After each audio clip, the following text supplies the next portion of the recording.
ഇന്നത്തെ കണ്ടന്റ് ഒരു ചക്കയുടെ കഥയാണ്.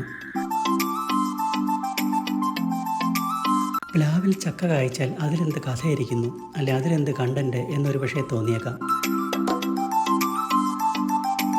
തിരുവനന്തപുരം നഗരത്തിലെ 6.5 സെന്റിൽ നിൽക്കുന്ന ഞങ്ങളുടെ വീടിൻ്റെ ഇന്റർലോക്ക് ഇട്ട ഇടുങ്ങിയ മുറ്റത്തെ പ്ലാവിൽ കായ്ച്ച ചക്ക ആയതുകൊണ്ടാണ് ഇതൊരു കഥയായത്. റോഡിൽ നിന്നും അല്പം ഉയർന്നാണ് വീട് നിൽക്കുന്നത്. വാഹനം പാർക്ക് ചെയ്ത് കഴിഞ്ഞാൽ കഷ്ടിച്ച് നടന്നു കയറാനുള്ള വീതിയേ ഉള്ളൂ.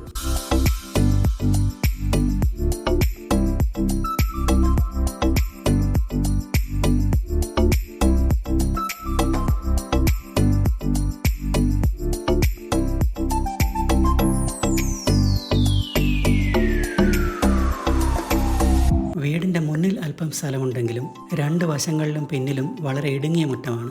മഴവെള്ളം ഭൂമിയിലേക്ക് ഇറങ്ങി വാർന്നു പോകാൻ വേണ്ടി ഇന്റർലോക്ക് ഇട്ടിരിക്കുന്നു.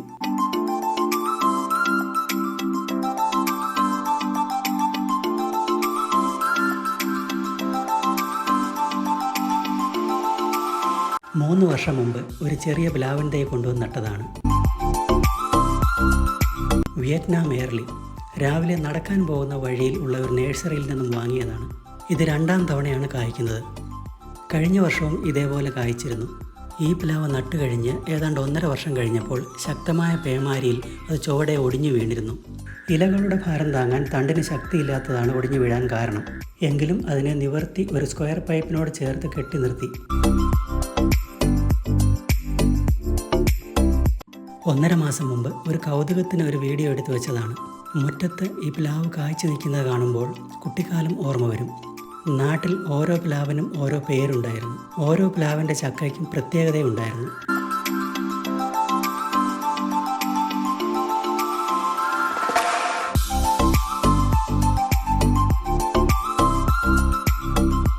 ഇന്ന് നോക്കിയപ്പോൾ 2 ചക്ക വിളഞ്ഞ ഭാഗമായിട്ടുണ്ട്.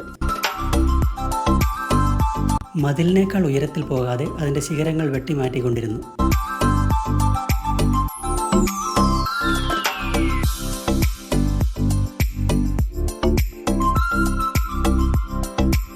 നാട്ടിൽ പ്ലാവിൽ ചക്ക കായ്ക്കുന്നത് ഒരു കഥയേ ആയിരുന്നില്ല.